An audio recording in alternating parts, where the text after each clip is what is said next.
पूरे देश में, भारतवर्ष में सबसे ज्यादा वोट शेयर परसेंटेज लेकर कोई आया तो वो आपके सामने बैठा हुआ आपका अपना शत्रुघ्न सिन्हा या आपकी नजरों में आपका अपना बिहारी बाबू। लेकिन हाँ, उसके बाद जो बातें हुई वो कोई लड़ाई झगड़ा नहीं हुआ हमारी उस पार्टी से, यानी वो सैद्धांतिक दृष्टिकोण से जब लगा कि मैं जनशक्ति के लिए मैं आगे बढ़ रहा था, जब मुझे लगा कि डीमोनेटाइजेशन जो नोटबंदी हुई वो बहुत ही घातक साबित हुई देश के लिए, लोगों के लिए, घर की महिलाओं के लिए, यहाँ के नागरिक के लिए, भारतवासियों के लिए, किसानों के लिए, युवाओं के लिए, तब मैंने उसके खिलाफ बात की। जनहित में, राष्ट्रहित में, अपने स्वार्थ और अपने हित के लिए ही आज तक राजनीति में जितने साल भी रहा हूं और इतने साल रहा हूं, प्रभु ये तो आप मानेंगे कि आज तक कभी किसी किस्म का कोई आरोप मेरे ऊपर नहीं लगा है। तो आप जब मानते हैं तो आपने ये भी देखा होगा ट्रैक रिकॉर्ड कि मैंने इस बात को भी जाना और माना कि व्यक्ति से बड़ा पार्टी और पार्टी से बड़ा देश होता है। मुझे लगा कि नोटबंदी या कॉम्प्लिकेटेड जीएसटी जिसके लिए आज भी भुगत रही है देश की जनता, ये देश हित में नहीं हुआ, जनहित में नहीं हुआ, तो मैंने आवाज उठानी शुरू की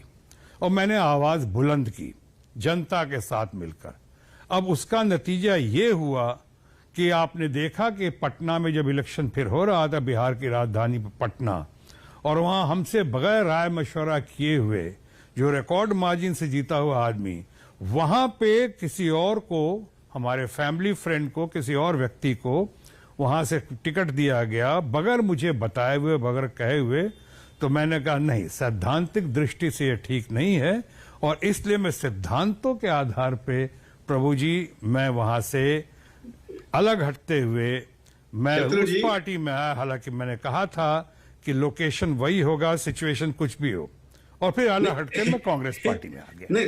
आपकी बातों में थोड़ा शत्रु थे, मेरे को लगा कॉन्ट्रडिक्शन है। आपने कहा कि आप सैद्धांतिक दृष्टियों से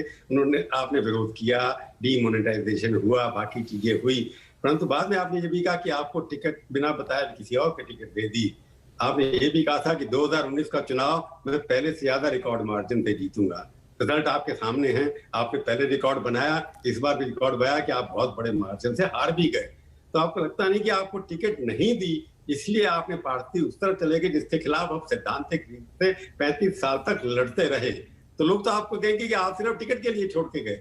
मैंने अभी कहा आपको प्रभु जी कि मैंने कहा था सिचुएशन कुछ भी हो, लोकेशन वही होगा। लड़ना हमें वहीं से था कि मामला सैद्धांतिक दृष्टिकोण से ठीक नहीं हो रहा था, इसलिए मैं इसलिए नहीं गया कि टिकट नहीं